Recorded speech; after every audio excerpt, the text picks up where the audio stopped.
This is Veteran State of Mind. I'm your host, Geraint Jones. Guys, welcome back to the podcast. Very excited about today's guest. I'll tell you why in a minute. First of all, I want to say a big thank you to me, Geraint Jones. I make the podcast possible. I mean, I kind of do really, because if I wanted it wouldn't happen. But, you know, ego aside, I have books.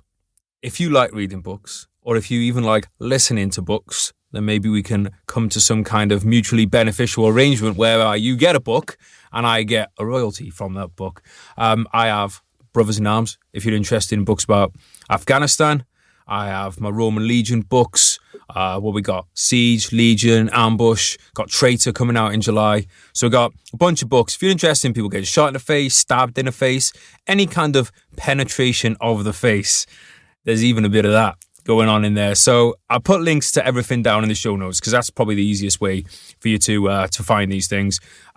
There's also going to be links down there to today's guests. So anything you want to find out, anything that you need a link through or to find online, it's all down in the show notes. And by show notes, I mean it's like the episode description. And so if you're listening on Spotify or Apple, it's a little bit different, but you can find it. I have full faith in your cognitive ability. Also want to say a big thank you to Combat Fuel. I had a fantastic workout earlier. Combat Fuel, let me tell you about it. Friday is Arms Day. It's always Arms Day, isn't it? In Wrexham, always Arms Day.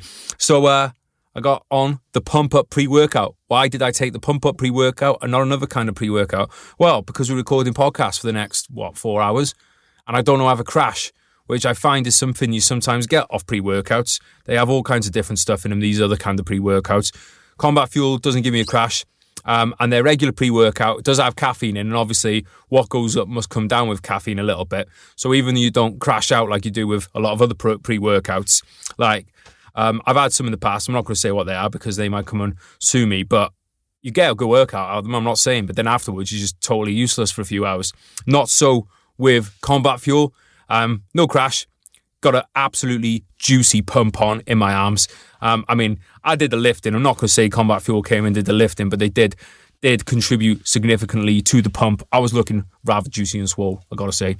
I want to say thank you to those guys. Check them out, guys. If you use VSOM, VSOM, when you're at checkout, you just put that little code in.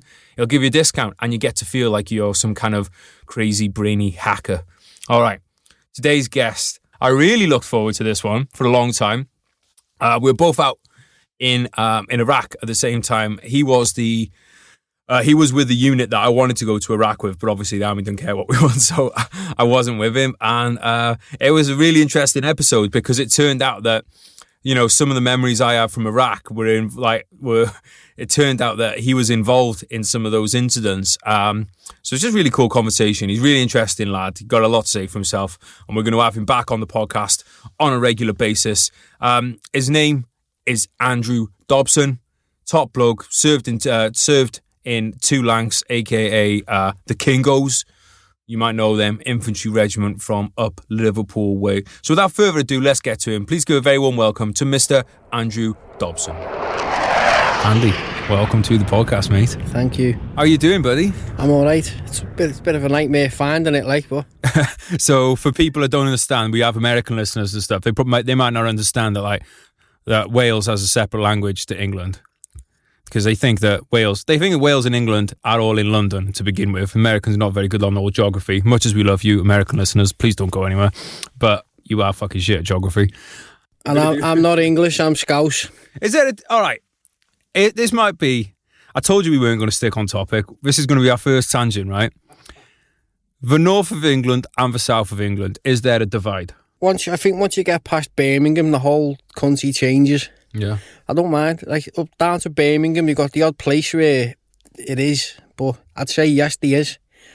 The further south you go, the better they think they are compared to people from the north. That's just my opinion. I don't know. I tend to think of England as almost two countries, really, the north and the south. And I think, to be honest, politicians think the same way. Because when there was a COVID outbreaks in the north, they're like, all right, well, Liverpool can go into tier 3, Manchester going, London, right, shut the country down. Yeah. I'm like, well, hang on a minute. How about you fuckers just go into... No, we haven't even got it, but we're getting locked down. One of them ones. So I think that is, mate. And if you look at financially, the money that gets spread around the country and stuff. And to be honest, mate, it's exactly the same in North and South Wales.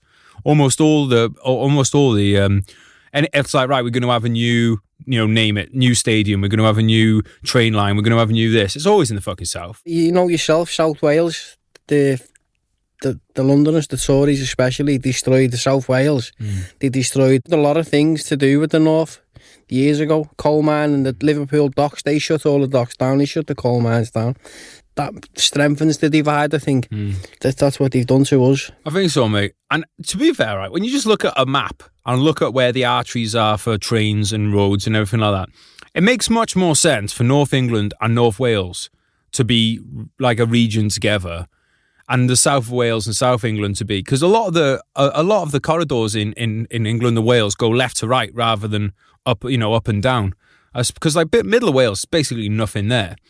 But I'm sure, like from where up in Liverpool is used to be historically, it was one of the most powerful, influential cities in the world. Whatever. To do with a lot of things, yeah. It's still trying to put a stop to it, aren't they? Any way they can.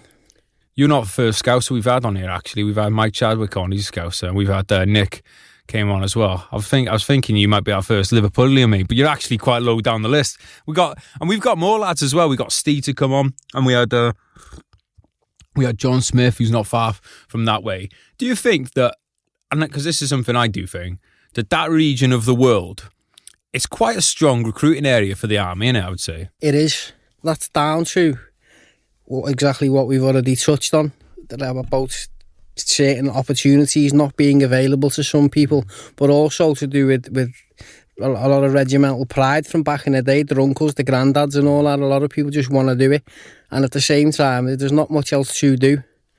There's not much else that they've been exposed to that makes them want to do anything else. And it's to some people, myself, it was an escape. I wanted to get away from home, me. I wanted to be away from there. That's why I joined. So when you say home, do you mean like hometown or home itself? Home itself, as well as me hometown. I just needed to be away from it. What was that? What was the reasons behind that? I didn't like being at home, basically. If I'm brutally honest, I wanted to get away from my mum and dad. Do you think there's something in you when you were born that's like, obviously, conditions can have some effect on what goes on in your mind, but do you think there was something in you were born with you that made you want to travel, made you want to get away? I think it was in my blood. Yeah. As well as I discovered this little philosophy later on in life. I sat there with my uncle, very, very drunk one night, and he said to me, what do you think decides what you're going to be when you grow up? And we both agreed it was down to what your favourite toy was when you was a kid. He's an accountant, him, and his favourite toy when he was a kid was a till, a little plastic till with plastic money, and he became an accountant. My favourite toy was an M16. You could change a magazine on it, spat sparks out the front when you... There you go. We're not far, mate, from where I used to just literally just over down the road a little bit. There's the fields I used to play in as a kid. So if you want after, we'll get a couple of plastic toys. We'll go down there and do a patrol. I'd be inclined to agree with you, mate. Like if I look at all the toys I have for kids, it's all G.I. Joe, plastic, the little Action plastic man. soldiers. A-team van. Yeah, buckets full of plastic soldiers and stuff. I tell you what, I'd have made a bad general because I always just used to massacre the troops. I didn't want plastic soldiers that were coming home alive. I wanted the more bloody battle, the better. I definitely think there's something to that, mate. And I do think, obviously, you can make soldiers because at the end of the day, like, how else would conscript armies work? But I think within those conscript armies, there's a lot of people that were born to be soldiers, and it's them that's really driving. Like, because at the end of the day, if you get a few people who get up and go over the top or whatever, other people will follow them. And I think when you look at a lot of these armies in the past, there's always been a core of people in there who have had, that warrior spirit in them. If you can't see yourself being born into it, there's obviously an influence somewhere else that made you want to go there. But there's a bit of soldier in everyone. It's just that not everyone knows what it's like when you go in. I think if everybody knew how much of a laugh you can have, and how much of a good life you can have, and how much the camaraderie, friendship, mates, friends, everything. If everyone knew about it properly, there'd be a lot more people joining. It'd be a happier place. But not everyone knows. Everyone thinks it's all shouting and screaming, and it's like jail basically. But it's not. We know that. I mean, there's a bit of that, and I think a lot of that depends on where you end up as well. I've talked before about if you come into a battalion and you've got a great RSM, that might determine that you end up spending 20 plus years in the army. Yes. Or if you have a bad one, you might be gone in 4. Yeah. If you end up with a bad section commander, people want to leave. Young lads especially get bullied and just want to leave. Yeah. I wasn't born to be bullied, me, so I didn't suffer with that. What were you like as a kid? As a kid, I was an angry kid. Yeah. That was down to home life, though. Right. I was forever throwing things and smacking someone. So do you reckon that was a case of, I can't hit the people I want to hit, so I'll hit anyone I can? No, it was just the reaction, because I was only a skinny, quiet kid, me. Right. At least I think they see me as an easy target, but it wasn't the case. How many people do you reckon end up in the army, like, because they either got bullied themselves or they saw other people getting bullied? So I got bullied myself as a kid. Poor me. And I've heard a lot of other people, either they did themselves or they saw other people doing it. And because at the end of the day, I think a lot of us, even though we maybe changed our opinions on whether that was the case later on, a lot of us thought we were doing the right thing and being protectors by going into the military. Is that something you found in soldiers? No, I just grew up looking at this certain person in my life who wasn't a good influence in my life. Right. And I wanted to be better than him. I always bettered myself through violence. That's how I made myself feel good, through violence, whether it was to myself or to someone else. But as I started growing up, and my granddad talked me out of that. He tended to keep me on the right path, my granddad. And how can I be better than this person? How can I do this? And that's exactly how I did it. It wasn't to do with running away and hiding, or because it gave me extra power, because it never. It was just, I needed to be away from there. And then once I was in that environment, I thrived in it. Yeah. I was the best soldier. At the end of training, I got best recruit and all that. I was great. I used to love it. Well, you're saying that you're trying to be better than them, so you use violence. We do reward violence in society, don't we? You can do. Yeah. But that's the weird thing, though, is because you've got two extremes. Like, everyone knows who Anthony Joshua is and Tyson Fury and that. But then on the other side, we all know blokes who have thrown one punch in a pub and have ended up getting sent down for it because they fucking broke someone's jaw. Yeah. It's a very weird one, mate. And I think, to be honest, like, we're jumping ahead a bit, but, fuck it. One of the reasons I think that so many soldiers struggle when they come back from or leave the military is because you were the best recruit, or you're the best person on the fucking on the ranges. You're the best person. You're the best second. Good at something, yeah. Yeah, and all of it was like, wow. Everyone always used to fucking, like, I went to Iraq and I fucking killed people, and I come back and I march through a town and everyone's clapping. And now I've had a fight in a pub. I'm going to prison. What the fuck is going on? You come crashing down. Yeah, I come crashing down not long after I left. It was I left in October 2009. And in January 2011, ended up in prison for a very long time. Spent probably the best part of the next 6 years away. That was down to missing the kind of structure. I wanted to be part of something, and I wanted to be part and use them skills, which obviously there's no job anywhere else in the world where you can use them, and I learned that very quick. Yeah. Well, that's a good lead in then, mate, because it's obviously, We've just said there that you've joined the army with the best intentions to be the best soldier and everything like that, and then a few years later you're in prison. So obviously, I think it's fair to say some monumental stuff happened in between that period. So let's talk about that. Like, first of all, though, I want you to tell everyone a bit about the regiment that you joined up in, the regiment you went into, because I always think this is a bit of a notorious regiment, and I want to give them some props. I joined the King's Regiment end of 2002. Start of 2003, joined Infantry Training Centre Catterick, 8 Platoon Burma Company, done my training with them as a Kingsman, Kingo. Finished it first time round, flew through, best recruit, straight to Ball on Barracks in Catterick. Spent the next, that was where my address was, that's where my cars were insured to, etc. And from there, I did everything. Leading up until the most exciting thing, which was Optelic 9. I won't even talk about Optelic 2 because nothing really happened. It was like a holiday to Turkey more than anything. So let's. One of the things I want to pick up on there is Burma Company. You also have Chindik Company in the battalion, don't you? That's what when I done Telic 9, I was part of Chindik Company. So is Burma and the history of that World War II battle against the war against the Japanese, is that a big part of the the two Langs Kingo's history? If I'm honest, yes, because you have a Burma Day. Nice. And on Burma Day, the Gurkhas come, and the Gurkhas will behead a goat, make a curry with it, and you'll sit round and eat it, and it's lovely. Mega. And then you'll get pissed after it. It's drummed into you as part of your regimental history. You have a Burma Day, but funnily enough, in the two Langs now, it's not Burma Company, it's Blenheim Company for the bee. Which I never understood it. Burma's a bit more alley, I'd say. Yeah, Burma's definitely, because people think of Blenheim. Where the fuck's Blenheim? I fucking thought 350 years ago, wasn't it? I know. So Burma's was much more noteworthy, wasn't it? Well, not just that, mate, but like it's still real to us. Like right now, on the other side of the car park, there's a war memorial, and there's guys on there who died in Burma with the Royal Welsh. I guarantee you, every town throughout the UK, there'll be someone that fought in Burma, or someone's granddad, or someone's great granddad fought in Burma. It's still very real, like Blenheim. Rorke's Drift was the Royal Welsh, wasn't it? B Company, we have B Company, Rorke's Drift. Yeah, I'm surprised they're still allowed to fucking keep that, because it was basically like guys with rifles shooting guys with spears of a certain ethnicity. 303s as well.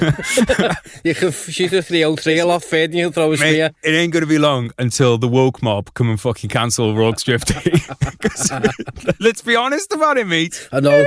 They'll be pulling the Zulu memorials down all over. They tried to pull. There was a big stink kicked off about Zulu. Like, sorry for laughing, but it's fucking hilarious, because that's what a war is. Like, what did you think a war was? It's like war is one usually group of coloured people shooting another group of coloured people. That's usually what it is, because until recently we didn't have ethnically diverse countries. So were people trying to say it was racially motivated, the Battle of Rorke's Drift? Yeah, of course they do, because they're fucking idiots. Yeah. Like, it's like, no, it's about taking their land. It wouldn't have mattered if they were fucking purple. No, it doesn't matter where we went at that. It was. Pretty sure the British Empire shot people of every colour. We're very inclusive.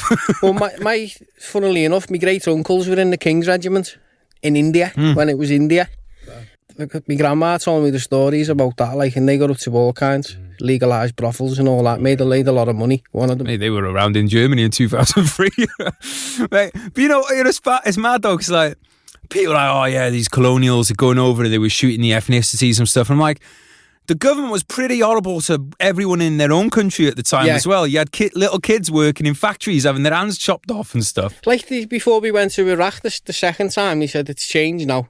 It's so you're going to see some horrific things with the way of life, the way they are over here. And he said to us, don't think that it's bad by any means. Because 200 years ago, we were much, much worse than them.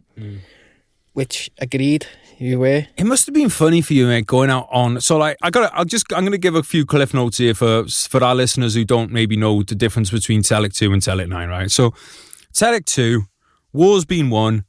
Iraqis are happy to see everyone. It's a pretty happy time, I'd say. People driving around in soft top Land Rovers, getting suntans, soft at patrolling. Telic 9, full on urban combat. Like the difference between going on holiday to Marmaris and landing in the middle of Apocalypse Now, the film. I think that's the... I remember my first night in Telic 9, mate. Sat up in, I nearly said Bastion then, at the Cobb. Sat up on top of an ISO container, just watching Tracer flying everywhere over the... And I thought, and I was like, oh, who's in contact? And like, oh, no one, it's tribes. Tribes are fighting. Killing each other, yeah? Yeah. And I was like, what do you mean tribes fight? And I think about it now, I'm like, how did we not get told about that kind of stuff before we got there? I had to figure it out on my first night. Like, why is all this Tracer fighting? Oh, it's tribes. What's a tribe? Like, that seems like something I should have probably known. Like your family name, Schmidt, Jones. Yeah.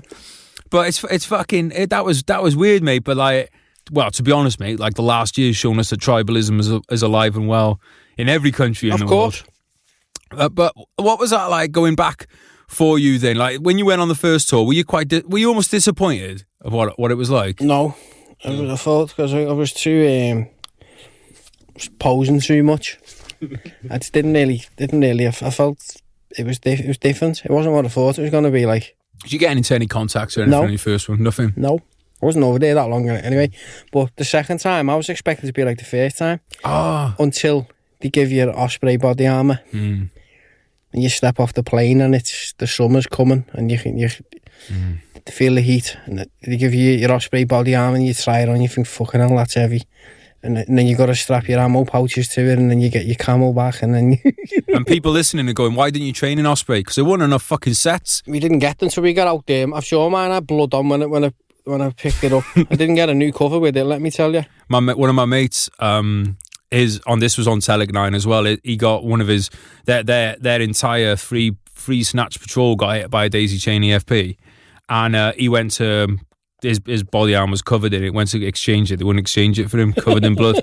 Just like, nah, just crack on with you. Doesn't surprise me at all. No, it doesn't, does it? No. But that's a mad thing. But like, they might have genuinely not have any more covers because there probably wasn't. Yeah, because I always used to think, it's the CQMS being a fucking cunt. But now I think they probably didn't actually have any covers to give them. So what when you came into the country then, what was your first kind of taste of things being different? Did you get IDF when you're doing RSY or anything like that? No, when we first landed on Telic 9, we were in Scheibe logistics base. And the first couple of days, we didn't really do anything. We got our heads down, we woke up, we went for a run. And that's when you experience running in heat, when you're not acclimatised. So we sweated our balls off for an hour. And then we went for a walk like a guided tour at Scheibe logistics base on top of the hangars. The old Russian design hangars with the big holes in where they got J-Dam back in the day and that. So all taking selfies and all that there. And then the Warriors got dropped off. While we were working on the Warriors, just getting ready to go and putting all the ammo in them and all that, we got rocketed a couple of times, but nothing close. You could hear them and that, the alarm and that, but that was it. And we drove.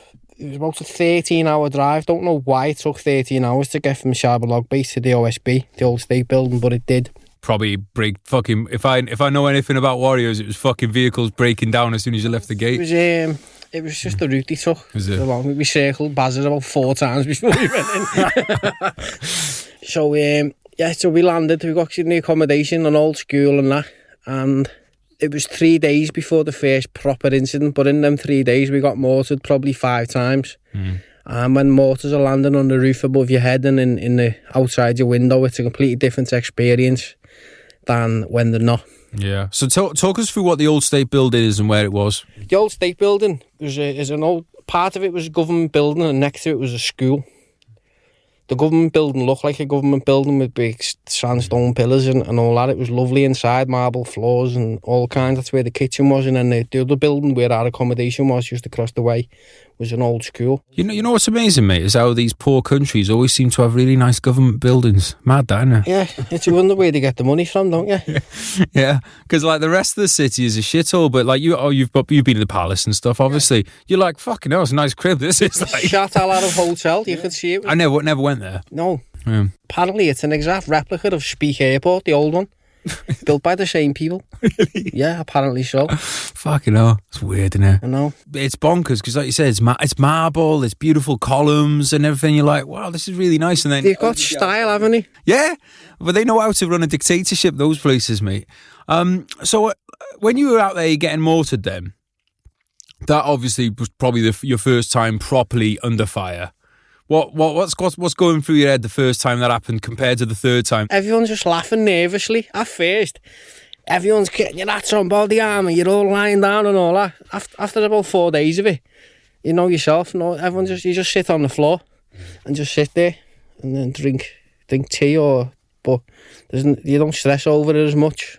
Later on to the tour, I don't think you'd even say people just walk around and mortars are dropping down. You go too far, don't you? Because you start to get too nonchalant. Lapsadaisical, yeah. Yeah. To begin with, you probably it stops you doing anything, and then you're in that happy medium where it's like, all right, well, I'm going to do a risk assessment, and then it gets to where you're just like, not going to bother. They built smoking areas in the palace out of concrete blocks, but they put no overhead protection on them. People were saying, why don't you best put a lid on that? Now we'll be all right because they're only going to land in and around. And then one day, the smoking area was full and an 81mm mortar landed right in the middle of the smoking area. Okay. There was people fragged all over the place in there. I remember that. Bad. That's exactly what you're saying about being lapsadaisical. Yeah, that's something I remember, mate, from when my first job out there was with ATO. And one of the jobs the ATO had to do, and this is why one of the reasons I have so much respect for bomb disposal guys is not just that they go up to bombs, but basically every time someone was killed in Iraq, it was the job, especially in ID, it was the job at ATO to go and to basically like, so if there was a wagon of like, let's say private security contractors has been smashed, they have to go and they make sure the vehicle was free from explosives and everything before it could be recovered. So they sort of like, they had to deal with a lot, the ATO and that lot. Because like, we work with an ATO a few times with the old IDs in there. Yeah, I think that was a different because they split them into two teams usually, and there was one that mostly dealt with Route Tampa, which was the one I did, and then there was the one that was with you lot who'd go in the back of one of the wagons. But they were telling me about a guy in that they'd had to do one of these free from explosives on, where he'd been in, you know, like you had the rat runs with the HESCO, and he'd been sitting in one of those, and the mortar literally landed between his legs. And that was like, that just made me think then. I was like, oh, fucking hell. I suppose there's actually nothing you can do with a certain, you know. When they start landing, it's exactly as they tell you, just lie flat on the floor. If it lands next to you, there's less of a chance of it getting you than if you stood up. Yeah. But as you see in the smoking area in the palace, sometimes it doesn't matter what you do. Yeah. It's going to get you. And they only have to be lucky once, innit? It's that whole thing of like, they can... It's not them being lucky, is it? It's just... Yeah. It's like us. The Iraqis aren't very good shots, so if you get hit by one, it's bad luck, really, isn't it? Yeah. Well, that's what I mean, though, mate. Like, if over the course of your tour, if they're mortaring you every day, some point they're going to hit something, even if it's just by luck. If you shoot enough rounds, you're going to hit something, aren't you? As a GPMG gunner, I will put my hand up to that and say that's true. So what was that experience like the first time that you had anybody injured in your company? Well, as I said, you got mortared. You got used to being IDF'd a few times. Got used to that, and then it was only the third day we were in when the first incident happened, and I heard it, and we witnessed it. The atmosphere changed, everything changed, and it was that moment I grew up on the spot, there and then at that moment. I'll never forget it. I was on rest. Obviously, there was a constant guard on around the OSB, the Sangers remand. We were on rest. All the drivers were being put on rest because we've been driving for fucking 4 months or something on the insertions into the OSB. So I get up, go to use the internet room, sitting outside, get a bottle of water, a little Lucozade sachet, my shades on, my ballistic. You have to smash it. You have to smash the sachet. Ballistic shades on. I'm sitting there cracking Lucozades and shaking them up, and everyone's going, "What are they?" So we're giving drinks out. While we're there, we heard snap, crackle and pop, snap, crackle and pop. Next minute, everyone went quiet. And then we heard the Sangaphones. You heard the Sangaphone ring. And you heard man down, Sangha 4. Next minute, everyone just fucking running over to the Sangha. And Jamie Hancock had been shot. He was dead. He hadn't even been out, he hadn't even left the gate. And one of our lads was dead. And that seemed to set the tone for the rest of the tour then. Well, so how did he die? Like, was someone able to get that close? Like, because the OSB was there buildings across the street? Sangha 4 at the bottom of Sangha, you had your HESCO baskets right the way around. Obviously, your perimeter, and Sangha 4 was at the back of the camp. The other side of the HESCO from Sangha 4 was a village, like I'd call it a slum. Mud everywhere. The houses made out of breeze blocks, but people lived there happily. The kids played in the mud, and the kids played and all that. And in among them houses, someone come up with a PlayStation, no PSP, and he was, "Do you want to buy this? Do you want to buy this?" And when one of the lads he's told to go away, told him to fuck off, him she. Anyway, he's come back a few hours later, and as he's there like that, obviously he's been trying to bring him to stand up in the Sangha.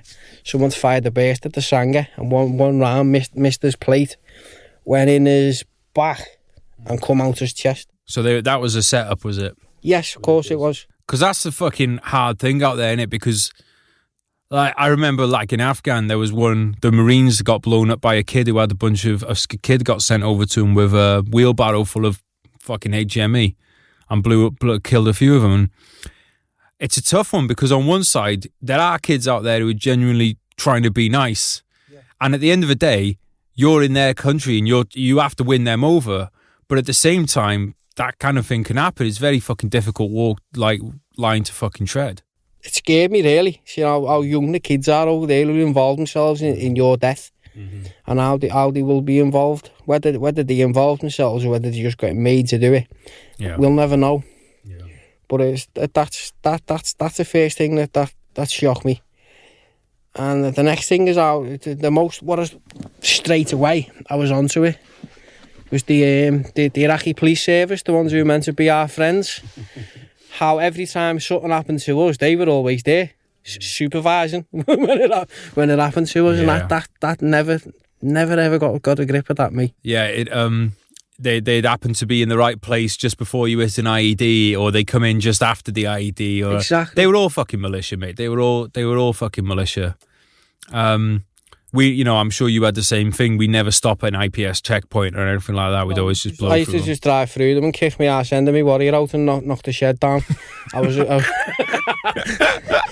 but not a few times, actually. Do you enjoy driving the Warrior? Loved it. Mate, how much do you miss that noise? People who are listening, you'll never ever feel the warmth that you get when you're in. That noise, mate. If I'm ever rich, right, I don't want Lamborghinis or nothing. I want a fucking Warrior, mate. Yeah. And I don't want to drive it. You can come and drive it, mate. I'll drive it for you. You can sit in the top. I'll just turret surf, mate. These headphones remind me of it, actually. Fucking right. I used to love, mate, I wanted, because I was a dismount, so I was never supposed to be in the turret, but like when we used to go and like clean them or whatever at the cop, I'd always get in a turret. I fucking loved, used to sit in the turret, and then you're driving through the middle of the cop, and all the fucking cobbits are there, like, and you're just looking at them with like a look of disdain, like while they're standing there with a pizza, taking pictures of your Warriors, and you're clean combats on, and you're coming in covered in shite, blood and mud and fucking, oh mate, 17.5 litre V8. That's what it was. Fucking Rolls Royce engine, actually. Rolls Royce. Perkins' Rolls Royce, innit? What's your opinion on the Warrior, mate? Though, as a vehicle for operations in Iraq? Without the Warrior, I'd probably be dead. I 100% would agree with you, mate. It wasn't designed for that. It was designed for batten down, long range. That's what it was designed for. And the whole shape, so rounds bounce off it rather than pierce it. But it wasn't designed for Iraq. But I think it was the best. With the kit that we had, it was by far the best kit we could have used. Yeah, until the Mastiffs came in, mate, it was by far the superior, the vehicle. And like, I just think that we wouldn't have been able to operate in Basra in 2006 and 7 without Warrior. When we went, you weren't allowed to go on a patrol without Warriors. Yeah. We were the actual Warrior. We were the boys. So if anyone wanted to go and do anything, we had to go with them. The Bulldogs went out a few times. We had to go and get them because they had the wheels blown off them or something had happened to the Bulldog. But always just that went and got them. Sorry, Shuttle Arab was the Staffords, and they had Warrior, and then you lads were at OSB with a company? There's a company, Chinder Company. And then the rest of you were at the Cobb, right? The Cobb, yeah. Yeah. It's not that many fucking people when you think about it, because I think what people misunderstand about like that era as well, because it was like pre-financial crisis. Fucking battalion didn't have that many people in, did it? No. A company, probably less. A proper company is 100 men, but it wasn't even 100 men that we had. It was more like 80 men that we had. And then you got people on R&R, people sick, people, like you couldn't actually, a battalion couldn't actually put that many blokes on the ground. Once people started getting injured and getting deafened or what have you, they started pumping the numbers up with TA. Take me hat off to them. It's me, that was me. Was you a TA? I never knew that. Yeah, no. That's how I came. That's how I came in. They came in the back door. That's people say how come all these TA turn up, and what you're forgetting is that people have been getting fragged left, right, and centre. Me. No, that's how I came in through into the Royal Welsh. I came in as an individual replacement on my second tour into the Warriors. And this made me laugh actually. So they thought I'd been with, because they took over as manoeuvre support battle group after you. So Royal Welsh took over from the Kings. I always call them Kingos, two langs. We took over from you. They knew I'd been out on Telic 9. They thought I'd been out with Kings. So they basically went, all right, well, you know what you're doing. Chucked me in the lead wagon as dismount commander. I'd never been in a Warrior before. Didn't know how to open the door. Or anything like. All right, the driver can open it for you. But you know what it's like, mate. You're never going to say, I don't know what I'm doing. So they were just like, put me in there. And I was like, all right, well, I suppose I'll fit. Because they're like, oh, you know the city. I'd barely been into the city. How long did it take you to learn how to operate a door? Nah, first day, mate. Quick learner I am.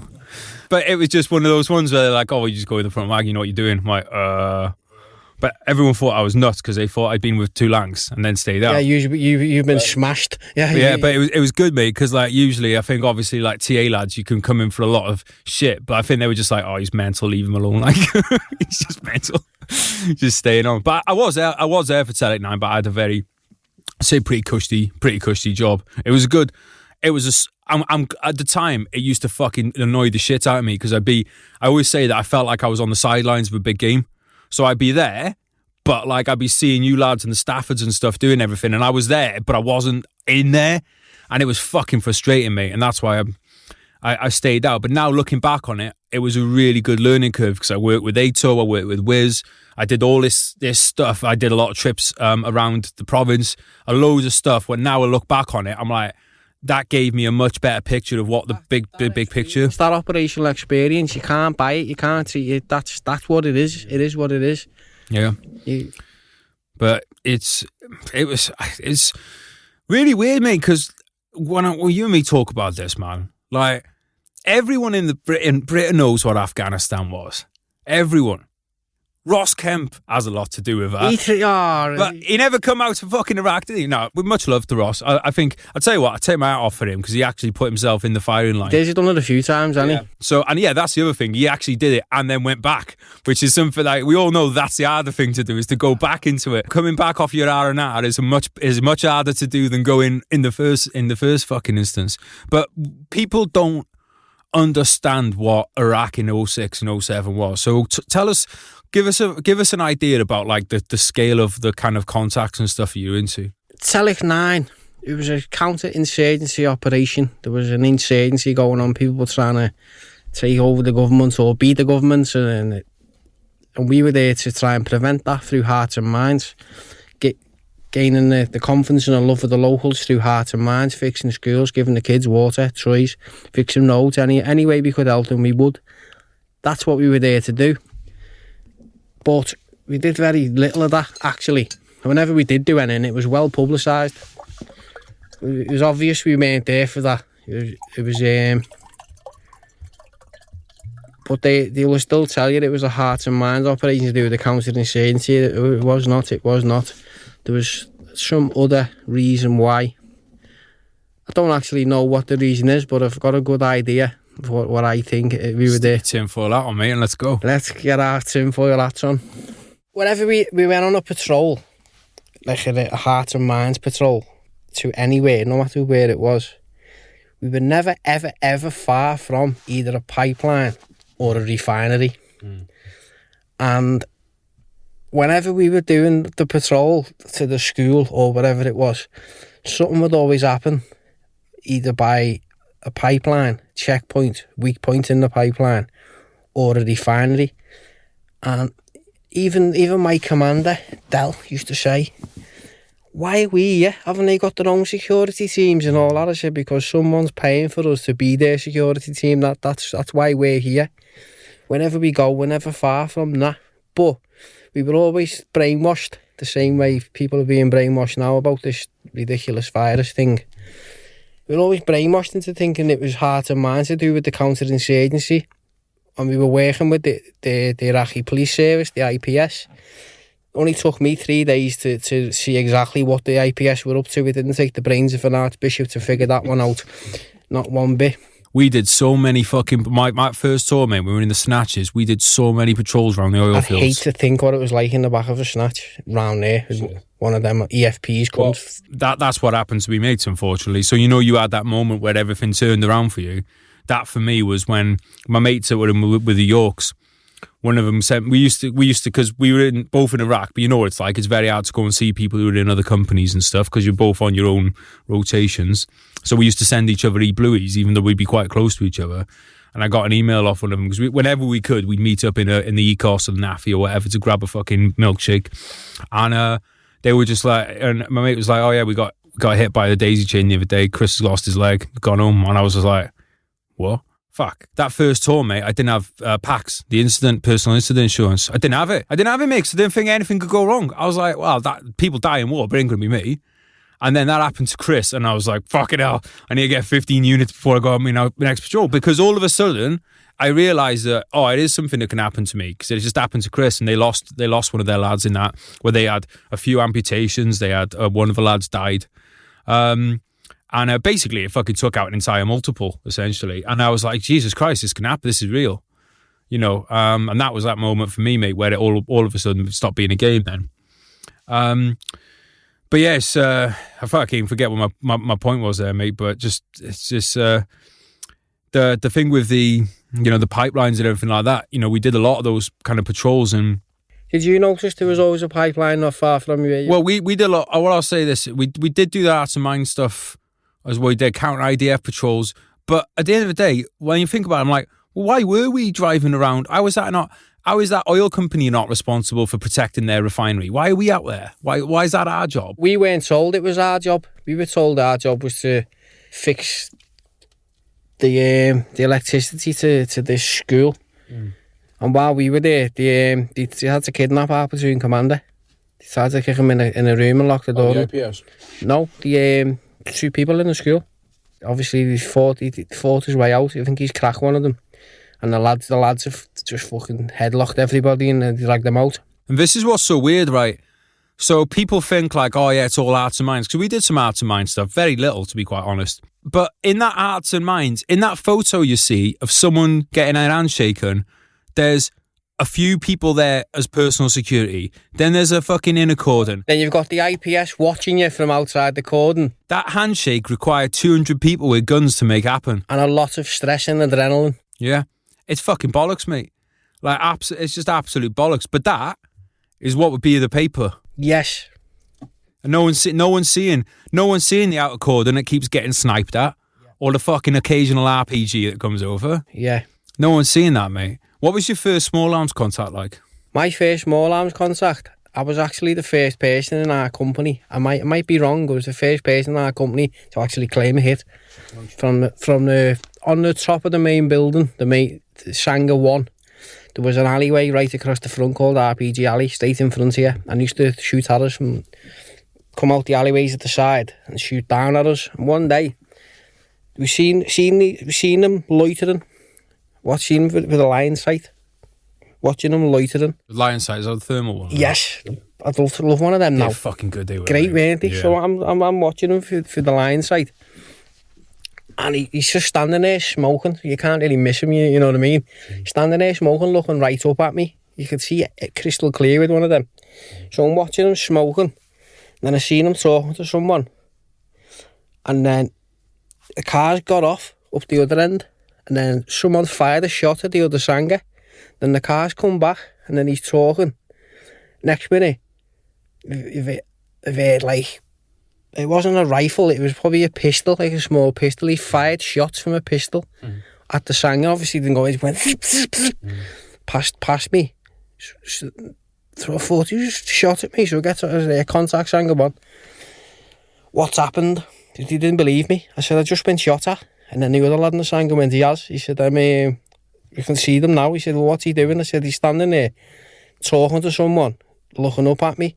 He said, well, you know what you got to do now, don't you? I said, what? He was going to say, write a small report of what's going to do. I went, yeah, safety catch off. So I fired 2 shots at him. What, on a rifle? Yeah, but just from my rifle. Fired 2 shots at him. He aimed at his legs because he was probably less than 100 metres away, if I'm honest. Aimed at his legs. Down he went. So straight on the Sangha, yeah. I just shot him there. I just got him. Nice. He said, how do you know you got him? So we'll put it this way, he didn't exactly run away. Fuck it up. So that was that. That was in camp, just on guard, because most of the time I was driving a Warrior. Yeah. So whenever we were driving in the Warrior, all the lads in the back don't really see much. If you sat at the back by the spy hole and there's not shite all over it, you can see out. Yeah. But apart from that, there's only me and the commander and the gunner who can see anything. It's a gunner's war, mate. That was. It is. I have very little memories of Iraq, mate, because you know how hot it was there. Basically, we'd sit in the back, we'd pass out until the door opened. Yeah. And then they'd be like, get out and do a VP check. Even though it's 37 degrees, 46 degrees outside, when that door opens, it's a cool breeze that comes in, isn't it? It wakes you up. Yeah. But it's because they used to reckon in the summer it'd go up to 70 degrees in the back. 52 was the temperature outside. Yeah. That's the hottest it got when I was there. It's fucking so mental. Inside, you can add another 20 onto that quite easily. With some nice fumes mixed into it. But that was it, mate. Like, because all this obviously I'd have a radio headset on each ear, the different nets. So I'm listening to all the contact reports going on. You can hear stuff, and obviously you can hear stuff outside. But you don't see anything because I had the rule that I didn't used to stick my lads out the motor hatches. because there was too many people just getting shot. And I was like, what's the point? What's the point? You know, I mean, I know we all want to go up there and fucking get some rounds down, obviously, but at the end of the day, I don't want one of my lads dropping. Don't want to lose your head in the process, do you? No, exactly, mate. Because if an IED goes off and you're a top cover, it'll rip you in half. But that, mate, was why I was glad. I was glad I did that first tour, because other lads were sticking it out. And we did have one of the vehicles behind me, one of the lads got shot in the head on the back of it, survived. But my thing from the beginning was no one goes out the top hatch. Just, you're not going out. It's not fucking worth it. We used to have top cover, like, when our platoon commander was killed, Mr. BC, God rest his soul, he wasn't even out the turret. Mm-hmm. He was just in the turret. Turret was open. The IED took a chunk out the side of the turret and it removed his head. I seen him. I thought I could help him. And that was another one. I'll never forget that. Like, that was another one where he wouldn't change our jackets because we were covered in it. And this is why I do take my hat off to whoever made the Warriors, because those incidents, obviously fucking tragic, but they were rare. Like, the amount of times Warriors got hit and come through it. And we fixed it ourselves, changing the road wheel load. Yeah. Next day, you're like that, boom, driving out again. Here we go. This is where there's a lot of fucking pressure on the drivers, because if you fucking hit a wall and wrecked the bar armour, that meant when you got in off that op, everyone's having to stay up to fix the bar armour. So it, like, you could come in, if a driver did, because my driver, I fucking loved him, Crimesy. If the boss talked to Crimesy like a dickhead, Crimesy would deliberately drive the Warrior into a wall. What you'd find, because you're used to driving a Warrior as a Warrior in England, once you put the Chobham on, it's wider. Yeah. So people don't judge the distance. When you get used to that, then you throw the bar armour on. Yeah. So you're judging your distance by the Chobham. It's almost twice the width, isn't it? It's about an extra 3 feet or something on the width of your wagon. But they're fucking great, though. I gotta say that the Chobham and the bar armour was, and I think it looked alley too, didn't it? Yeah. Quite all kinds of shit hanging off it when you come in. I had an RPG dangling out the back of mine. They didn't take the pin out on it. It just stuck itself in the bars. Right, look, this is something I don't think a lot of people realise about the militias as well, is they're high as fuck when they're fighting us, a lot of them. But, like, I got to take me out off to someone that sees a company of Warriors come in and is like, I'm going to have a shot at them. Yeah, fires a full magazine from his AK in your general direction. And that's why when I got told that they were on speed and stuff, I was like, oh, it makes sense now. That makes sense. Because you're thinking, like, why are these fuckers, like, why are they shooting at us? Like, why would you come out and shoot at fucking Warriors? With Charlies as well, with challengers out there. Did you have challengers with you at the OSB? They couldn't come into the middle of the city, the challengers, because they're too big. They could get channeled and get stuck. Basically, no, so it was Warriors. But once you're outside of the city, so you were doing housing, but the convoys. Yeah, they was always interesting. I seen a Charlie absolutely vaporise someone one day, because I was watching him myself with binoculars. And then someone spotted him. He's come out. He's gone in. He's come out with a rifle. Just as he's come out with the rifle, he's trying to knock the dust off it and that. But Charlie just fired 120 mil round at him. Probably took the house out that was behind him as well. Listen to it on the net. Yeah, Roger.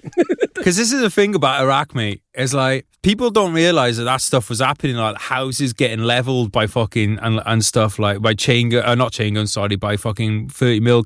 Like, 30 mil cannon, mate, is a fucking powerful weapon. Lethal bit of kit. Yeah.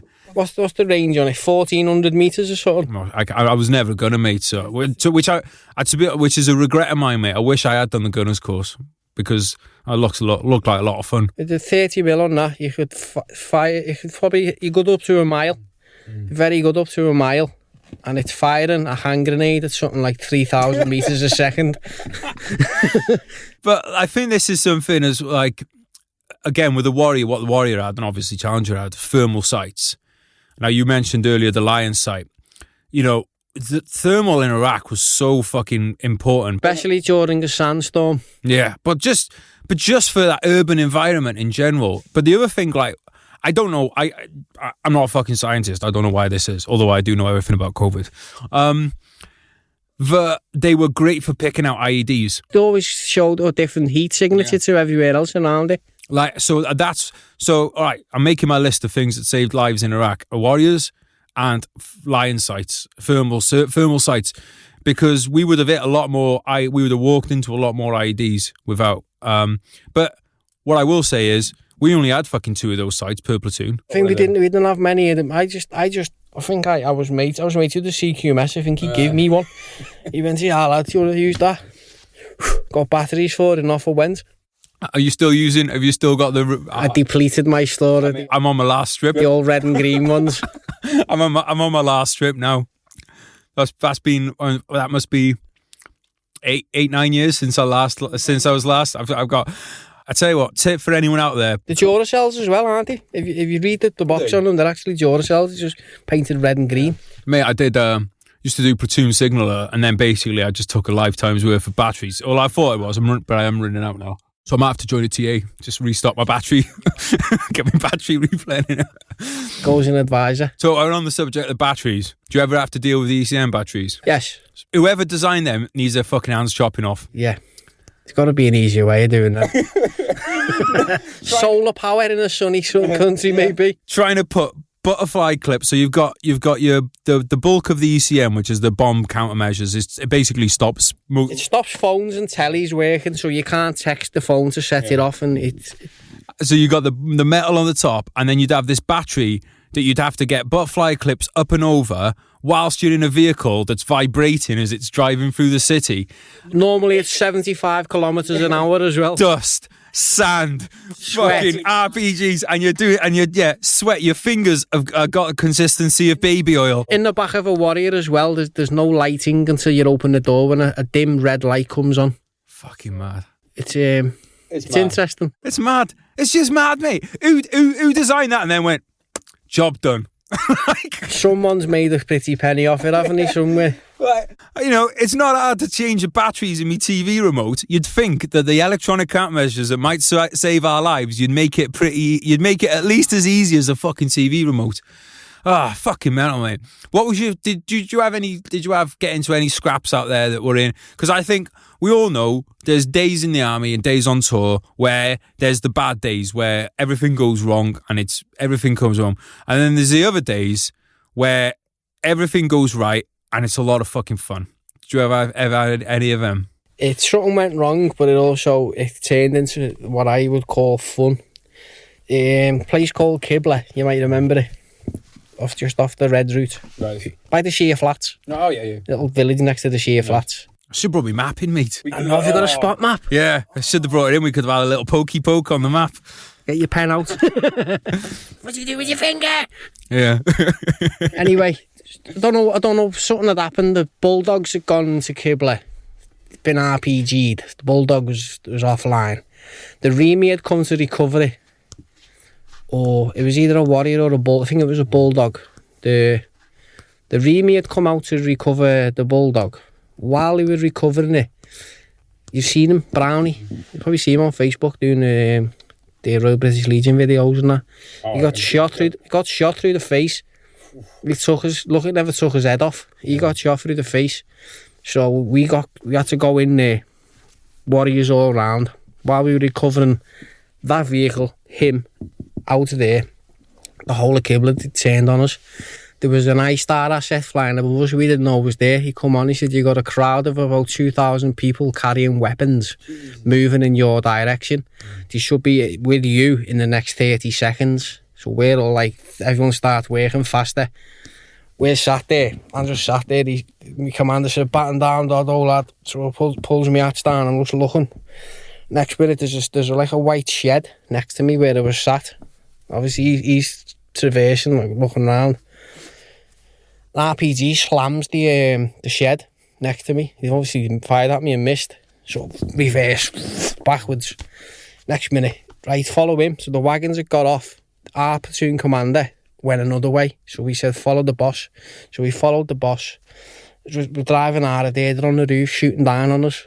Anyone's ever been wondering what it's like being shot at in the Warrior? Imagine someone throwing small stones at your car when you're driving down. Mate, I think I've seen this contact. Did they come back to the cob? Did they recover back into the cob? And did they meet the lad at the gate with the fucking ambulance? Yeah. I watched this contact, mate. It was mega. we get out of there anyway. I followed the boss. The boss is gone. I'm behind him. This car, they were all in black dish dashes. Apparently they come from everywhere this day while they were hooking the warrior or the bulldog, whatever it was, hooking it up. While we were doing that, they demobilised. They were coming in on bikes and cars and everything. But while we were there, this cars blocked the road. You seen them all getting ready, what they were doing. But I'm flat out. I've got my foot to the floor, and I hit it broadside. I went right over it with the people in it. Fucking hell. Took off. The whole warrior come off the floor. I remember seeing the car, then I seen the sky. Then I seen the road. Then I seen the sky, and then I seen the road again where I've bounced. We get out of there. Del was looking over the back deck actually when we were going, and he said, that's all I heard him say. So we get out of there. He pulls up on somewhere down where there was no one. Pulls up. The boss comes running out of his warrior. You're all right, how are you? I said, I'm Sammy, boss, are you? Here he was. Turns out he'd only shot the fella with his pistol from his turret who had fired the RPG at me. Yeah. He got him. So he was changing the magazine on his brown when he got out, and he was hugging me saying, you're all right, Sam, me, boss. That was him. But then we found out exactly what had happened to Brownie, and it was nasty. He's now blind. Oh, fucking hell. I think I seen him, mate, because what happened that day, I was in the Sangha at the front of the Cobb, and I was listening on the radio, and I heard everything kick off, and I was just listening on the radio, and I'm just watching Tracer go in, and everything's kicking off, and I think it was I think it might have been your RSM came to the Sangha and was watching from the Sangha. If it was not your RSM, it was someone like the RQ or someone like that. Was he tall with glasses? I can't remember, mate, to be honest. But they were watching, and he was like, because he brought up the ambulance and everything to meet him there, and they'd done the dirty dash, and I was just watching, mate. You could see RPGs go in and warriors firing, and that, mate, to be honest, is one of the memories that sticks in my head when I'm talking about being on the sidelines. That's one of them, mate. You were on the pitch. I was on the sideline, mate. I was super sub waiting to come on. But I watched that, mate, and they came in, they got lads out the back, they got the lads out of the Warriors. But that was one of those days, mate, where it was like, I looked at the lads coming in on the Warriors, and lads were out the back of the hatches, and everyone's dirty, and lads were smoking and that. And I was like, I felt like I was looking at the same, I know it sounds a bit cheesy, but it's true. I felt like I was looking at the same soldiers that had been in Burma and everything, like that young. The same look on the face. Exactly. Yeah. That's that same stare, that same fucking, yeah. You could tell they'd just been through it. And I could tell, even though we were both in Iraq, that I was like, they've just been through an experience that I haven't been through yet. And it was mad, mate, because I think it was the same one, mate, because that's where the road would have been, and it was by the sheer flats. I think the nearest camp to there was the Cobb. Yeah. So it was quicker to take him there than anywhere else. And I watched it through the binos. I was just literally, it was mad, mate, just sitting there watching with binos and an helmet, not helmet on, headset on, listening to it, seeing it, and then you lot all turned up at the bottom of a Sangha to like hand over the guy. But that is to me is when I don't get wound up with people and then they think Iraq was easy, but I'm like, I'm not talking about it from what I was involved in. I'm like, I was sat there watching these other people go through it. Do you know what I mean? But that's kind of thing happened a lot there. There was another time. It was an Armageddon patrol. The Armageddon with the SAS, with like supported by whoever it was. And one of the SAS lads, I think he was a patrol commander actually. He got shot, and he put on the back of a bulldog. He was in a bad way. He said, "You're going to be escorting him back to the Cobb now." He said, he's come to me and said, "I'll be right behind you. We're going. I'm going to stay behind you. You lead the way." He said, "We're not stopping for anyone or anything. You just put your foot down and go, lad. This is all on you now." So I led the way with the bulldog behind me. And the IPS had only blocked all the roads and that from where we was. Surprise. Yeah, surprise. Guess who? He just drove over them. You make a habit of that? Absolutely, I did. I was famous for it. How many FMT 100s I had to fill out? An FMT 100 is like a small novel to do with how you've damaged your vehicle or someone else's, and I think I've printed a few off anyway. Fucking deforested the Amazon.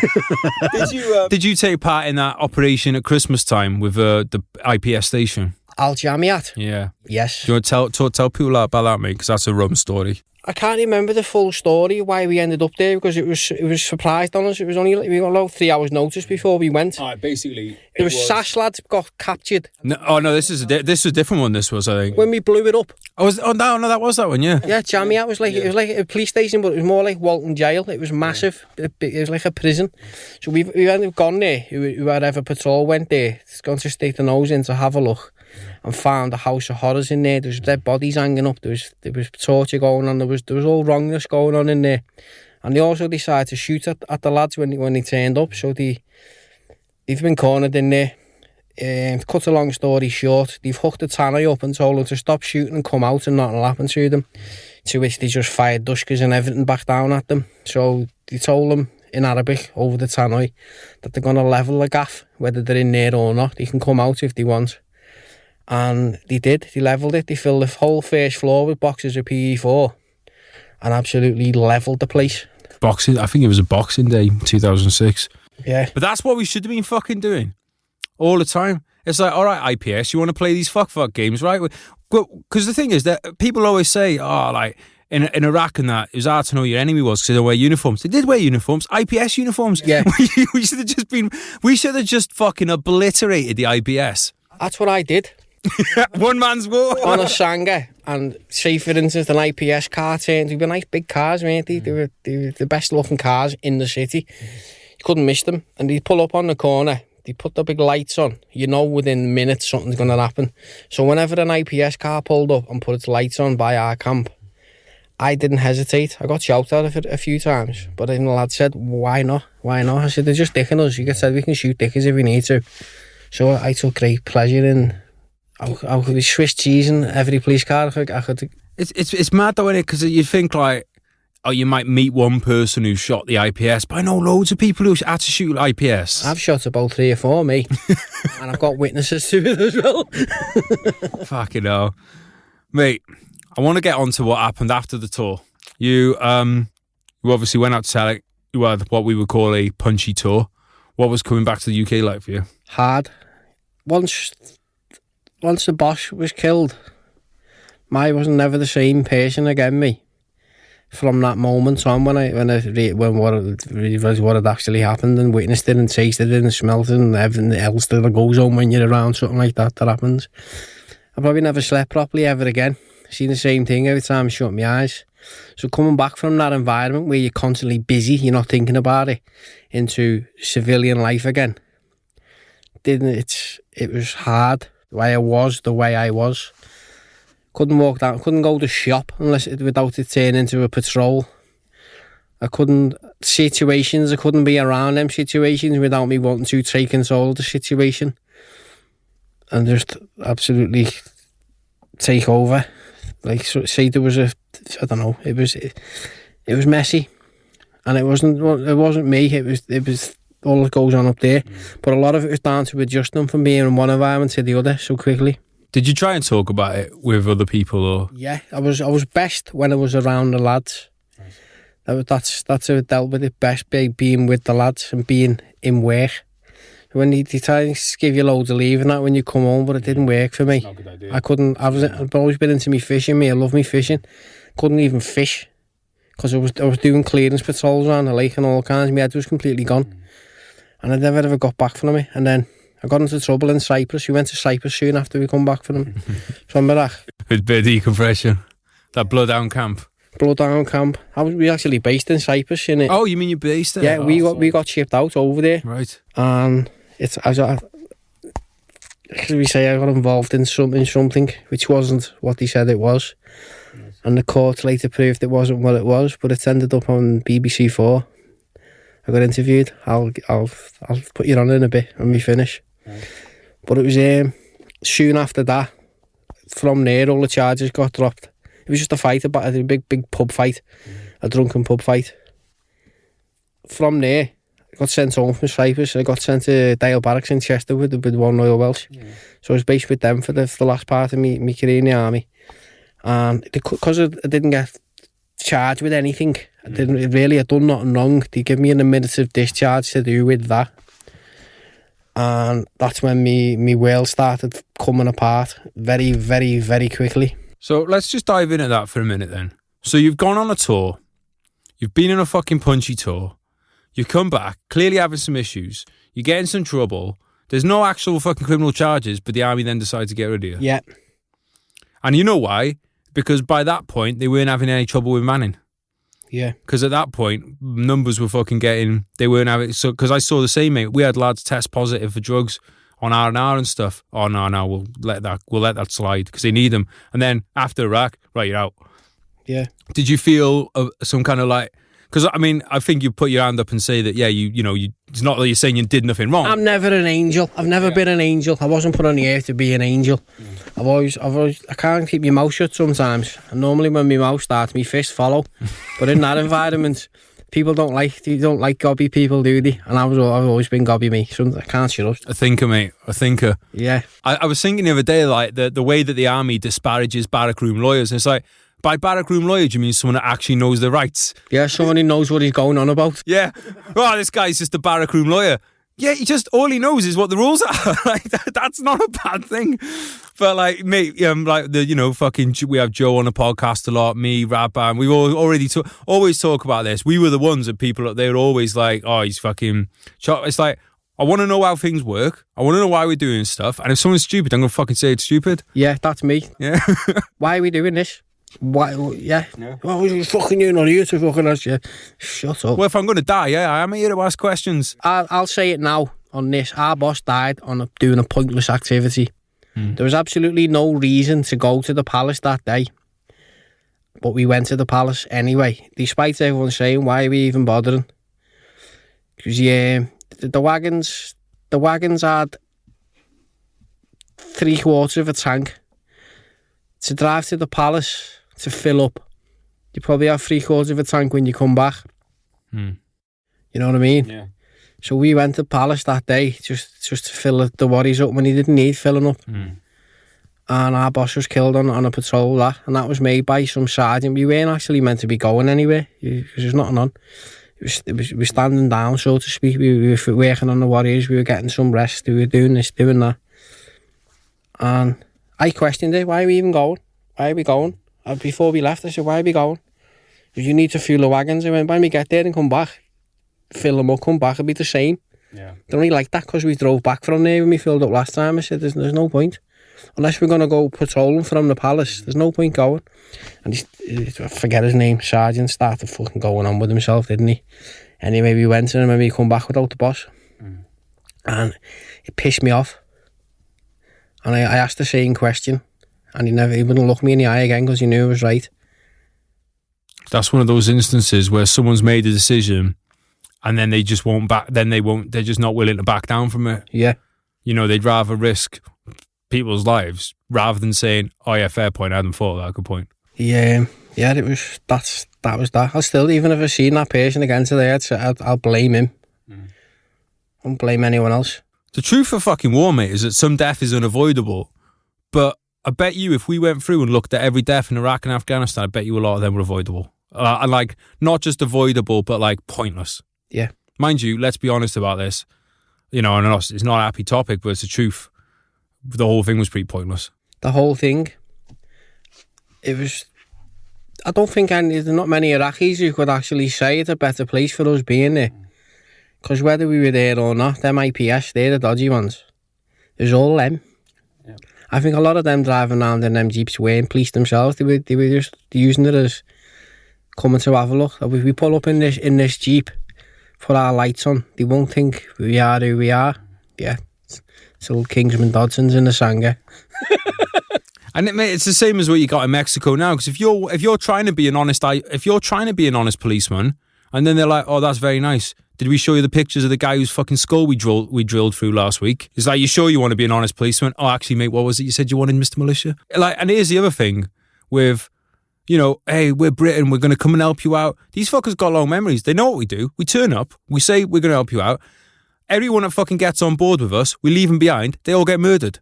Yeah. Every fucking single person, probably, who worked with us in Iraq. The interpreters and that. They're all dead. Like our interpreter, Ali, he had to get moved into our camp. We had a spare building. I think it was an actual mosque room or something. When they found out what he was doing, they were coming for him. And he and his whole family, with kit, turned up at the camp one day, looking scared. I think they killed his brother or something like that. So we turned up at our camp and they lived in our camp. That's where they lived. I made an absolute fortune getting cheap ciggies off him, like. But it broke my heart a bit because he was a good man. His family were good people. They were nice. They were genuinely nice people. You know what I mean? And it broke my heart when we left the OSB, because even though they were coming with us, there was nowhere for them to go. Yeah. They would have probably put in another building in the palace, but they were in the palace forever. And I didn't ever find out what happened to him. I just assume that they're all dead, mate, to be honest. To think that he's not, but the truth of it probably is. Yeah, because we used to have, we'd have quite a few different Serbs, and I usually had them in my wagon, and they were always lovely lads, and they're probably all dead. That's probably just the truth of it, you know. Like the laundry man, he ended up dead. Yeah. We actually found him. Yeah. He had his throat cut, he had his hands and feet tied behind his back, and he was shot in the back of the head, so he had no face. You know what's mad though, mate, is like that I don't know anyone from Iraq that doesn't know a Terp or someone who worked on the camp or something who got murdered. Like, and then the way they murdered these people as well was brutal. Like, you're lucky if you got shot in the back of the head. Yeah. Like, that'd be lucky. And that's why I don't know, like, the people we were fighting were bad people, there's no doubt about it. But we were also bad people because we didn't follow through on our promises. We just fucking left. And that, you know, you can't say that I'm here to do the right thing and then just fucking go. Like, that to me makes us, all right, we weren't going around fucking torturing people and everything like that, but, well, they're fucking dead, aren't they? The people we said we were going to help, so. The way I see it, though, obviously we got to know our reasons why we were there. If it was shoe was on the other foot and it was them occupying our country, we would probably be much, much worse than them. Because they're not very clever, let's face it. We're far more advanced, one way or the other to them, than them. If shoes on the other foot, we will be much worse, if not the same as them. I've always said, mate, that I'd actually think it's a lot more, I almost want to say fun, to be an insurgent in a war. To be the person setting the ambushes, to be the person on the front foot all the time. Because almost everything we did was reactive. Almost everything, not everything. But we were just driving around waiting for someone to try and blow us up. It's mad, but that's the truth. All the lads in the back saying, I'd love to be a driver. I said, no, you wouldn't, you know, mate. It's all these IEDs that you're here going off and that. I'm looking at them when you go off. The three of our guys we lost from our company were all drivers. Yeah. One in Iraq, two in Afghan. They're all drivers from A company. We lost lads from doing other jobs in other companies, but A company was all drivers. Yeah. Because it's a dangerous job, mate. It's, you know, how they evolve as well, the IEDs. They plant them. They try and go through the main compartment in the back to kill as many people. Can't get through, chop them. So they'd start trying to hit the driver. So I think one of our drivers got a bit of frag in the face, but he was actually okay. And then the next one was they started to go underbelly IEDs then. They buried them into the road, so the IPS would have to block a certain stretch of road off while they got a digger in. There's only, you know, digging it by hand. They must have got a digger in. Exactly, mate. And tarmacked over it and all that. Full roadworks. And then the other ones was the angles. So that they worked out the angles so that they could fucking hit a turret. Yeah. Which is probably what happened to your boss. That's what happened to our boss. That's exactly what happened to him. Like that wasn't a coincidence that hit the turret. No. You know. There's no way. And we were flat out when that ID went off. We were absolutely pedal to the metal. Like, he had to get to the palace and get back. And you remember driving into the palace, the American gate down the bottom? You used to do a little left by the hospital, didn't you? Well, you go down like, remember the footy pitches on the right-hand side? I never really seen much of it, mate, because I was always in there. Always in the back, weren't you? But there's a footy pitch on the back. There's never ever any on this footy pitch. And at the end of the footy pitch, like a road, and the ID was on the very end of like a lump. Where you have to slow down. He didn't slow down. They normally go for the second wagon, don't they? So anyway, first wagon, boom, got him. Like I said, mate, it just seems, whole thing seems fucking pointless now. And is that kind of how you felt when you got back? Like, was that take a bit more time to figure out? It took me a couple of years to accept the fact that it was a waste of time. I come back a changed man. I wasn't the only one. I think anyone who ever went there come back changed, whether it's through doing it like we was or witnessing it like some people did, you know what I mean? But like what I've seen of the government now, with the latest scandal, doesn't surprise me at all. That's it, innit? It's like, because I said this to someone yesterday, I'm like, I was willing to kind of hope that Iraq was just a badly handled mistake. And then I saw it in Afghanistan. And now I see it now. I never went to Afghanistan, so I didn't really see it. It was different, but it was the same. Yeah. Like, on the ground level, it was a bit different. But it's the same thing. Go in, promise to help people, fuck off and leave them. And then don't help your troops. Yeah. Same thing, mate. Like thinking you're protecting these people. And if you weren't there, you'd probably be best mates with them anyway. Well, yeah, but and all you do is you give them hope. The ones that want to get, so the ones that don't want to get on your side, you kill. The ones that do want to get on your side, you leave them and they get killed by the Taliban. You're just fucking going in, turning this family's home into a fucking battlefield. So they've got drip feed of misery for 10 years every day, not knowing if they're going to get fucking blown up or not. And then you fuck off and they all get fucking beheaded. These have got no tellies and not on these people, have they? So they don't get brainwashed. It is what they see it for. They've got no, they don't know any different. It's fucking mad, mate. But what happened there? Tell us about being a naughty boy then. What do you mean? Because you were saying earlier you ended up full board and lodging. Oh, yeah. How should we say? My DNA got found on or around the firearm. Right. And ammunition. 355 rounds of ammunition. I honestly couldn't explain how my DNA got there. I knew full well, but I couldn't explain why. Like, but it was, I got 6.5 years for me time. I got 6.5 years for the firearm. I got 3 years for the ammunition. And I got another 3 years. It all added up to 18 years. And that was for what? Supplying it? Or? That's what they originally arrested me for, supplying firearms with intent to endanger life. But it wasn't that. It was, I ended up getting done for possession. Nice. But they gave me 6.5 years.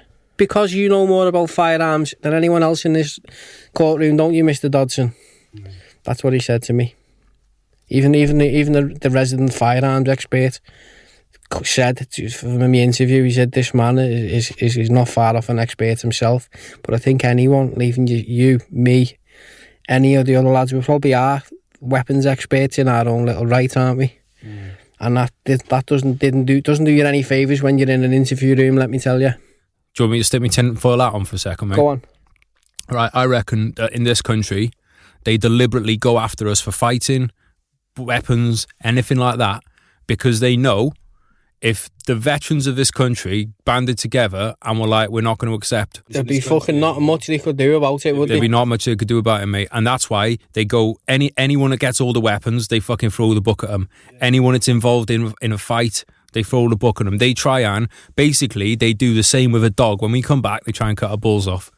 Yeah. Like, they don't want us to be in a position of... Because they know what's gone into our training. They know what experience we've got. And if you look at other countries, a lot of other countries try and empower their veterans when they come back. Our country does the opposite. They want you to come back. They want you to be in debt. They want you to be fun and educated. And they want you to go and drink yourself to death quietly in a corner. There is no more British Empire like it used to be on the map. But the way I see it, because they can't terrorise the whole world like they used to. Now they just terrorise us. I fucking said this to people before. I'm like, all that's happening... Because people are like, oh, the British government have never been bad. I'm like, maybe not to the people like in the last 100 years in this country, because they didn't need to. They were terrorising Kenya, they were terrorising India, but they were still doing that to other human beings.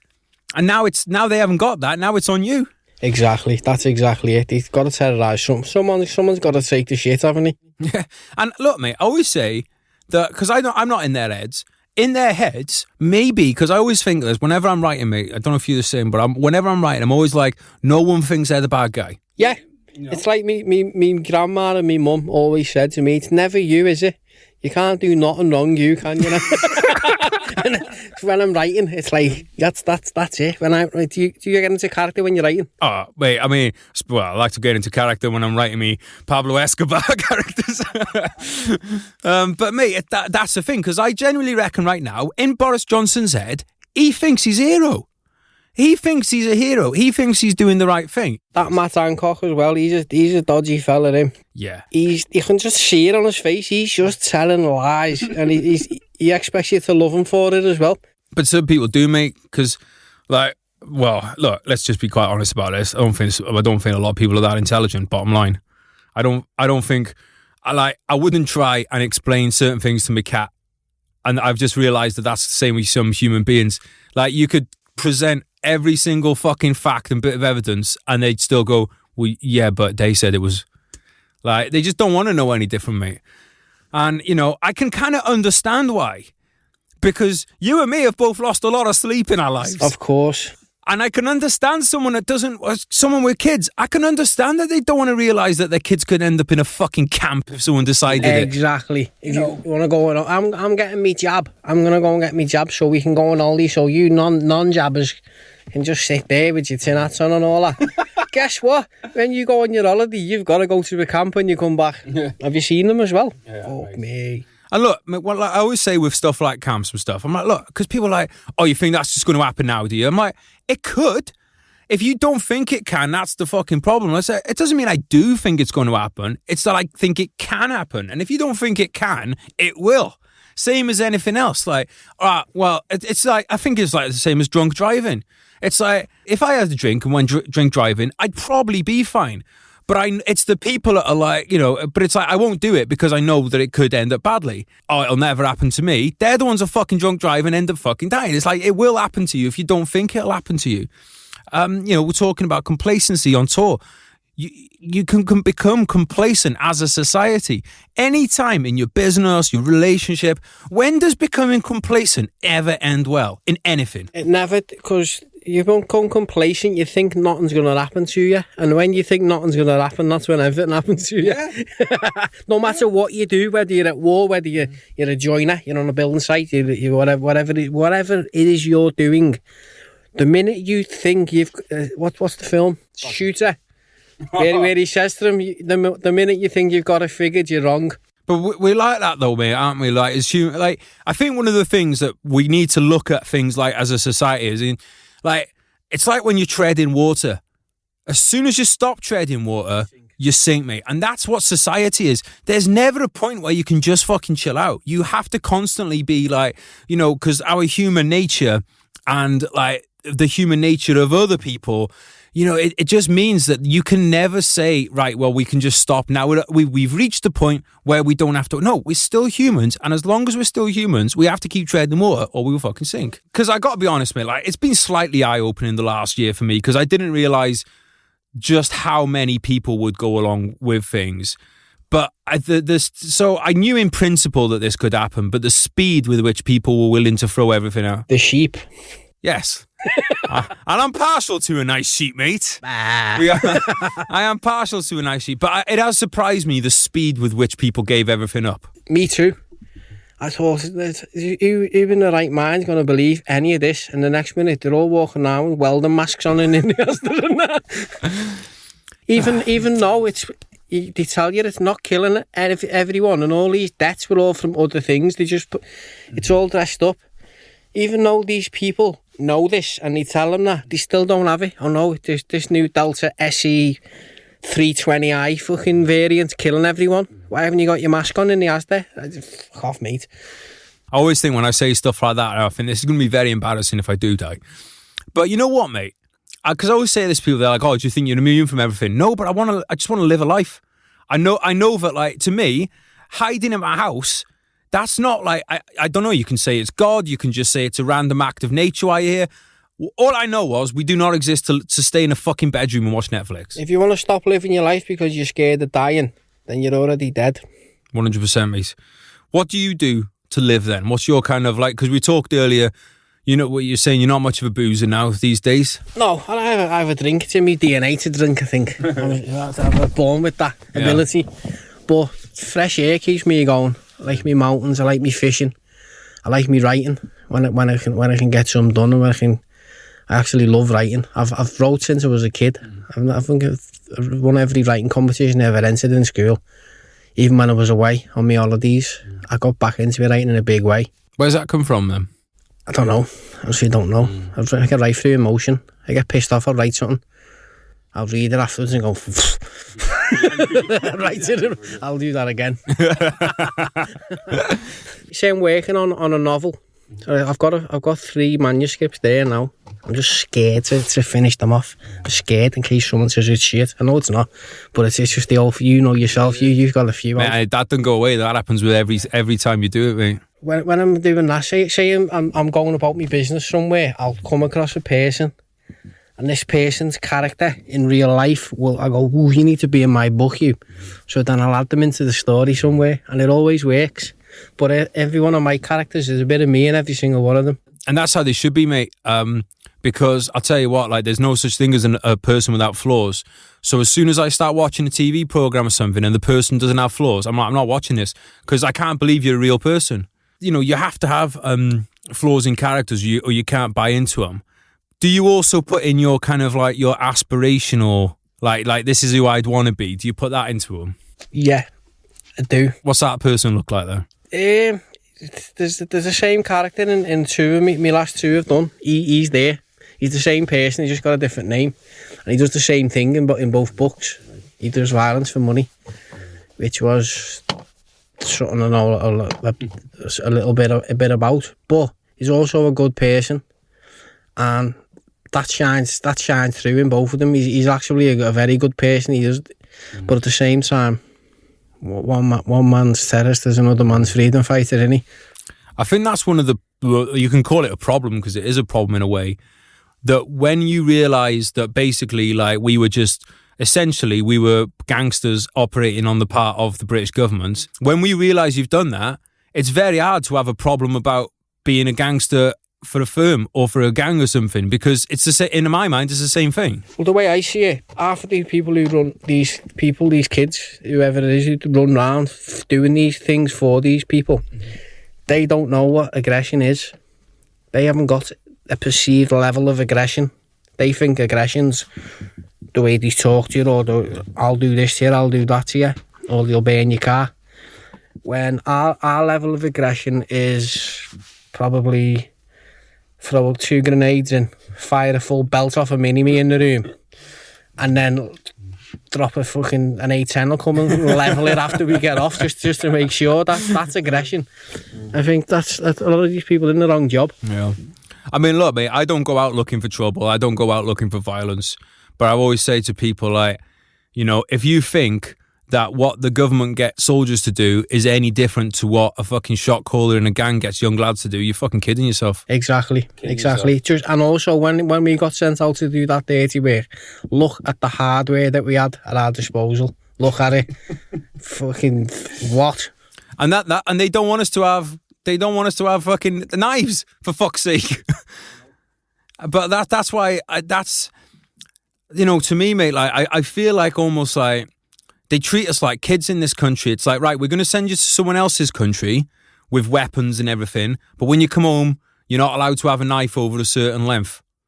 Why is that? Why was I trusted to go and do that over there? Why did you give me a GPMG over there, but now I'm not trusted to have a fucking knife at a certain length? Or a fucking bayonet. What's a bayonet for? It's to kill.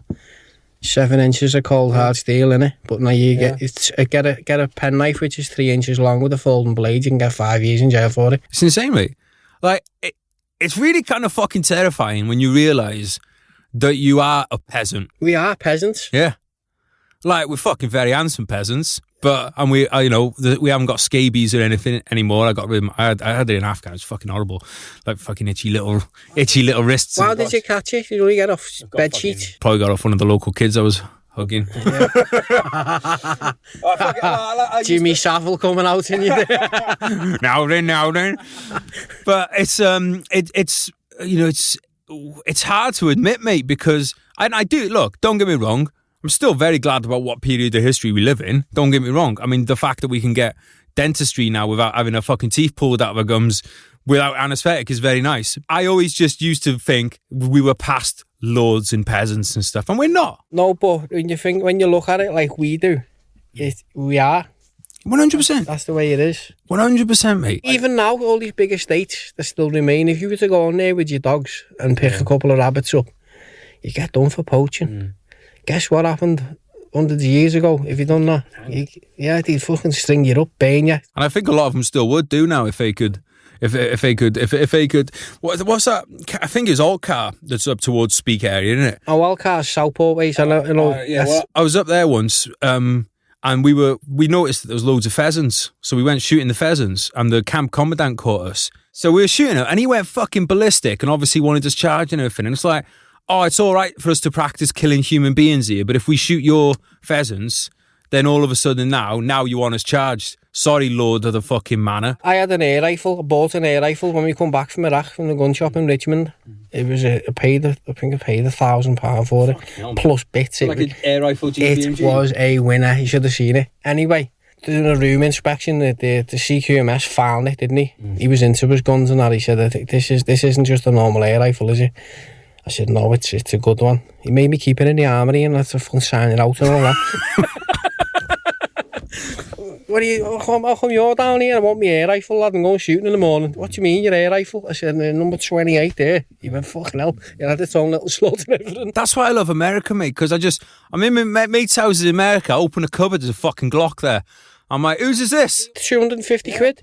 But why shouldn't you have the right to have a fucking gun? People are, oh, well, you could go out and shoot us. I would be like Oscar Pistorius if I had it. Oh, let's not go there. But, mate, like, just because you got a gun or the right to own one doesn't mean you have to. But I just think, like, why shouldn't I have a right to have something in my house to defend myself? I tell you what, the police have never turned up when I've called them in my fucking life. So I have zero fucking hope that if someone came in, I'm a fucking good looking bloke. If someone decided they took a fancy to me and they broke into my house and they wanted to give me the mamba, well, how am I supposed to defend myself? You know, it's insane to me. That, like, because you can make an argument about, oh, well, maybe people shouldn't be allowed to have them in their cars and they shouldn't have them to, like, you can make it, but to not have one in your house. You're not even allowed to have a blunt instrument, a baseball bat behind your front door.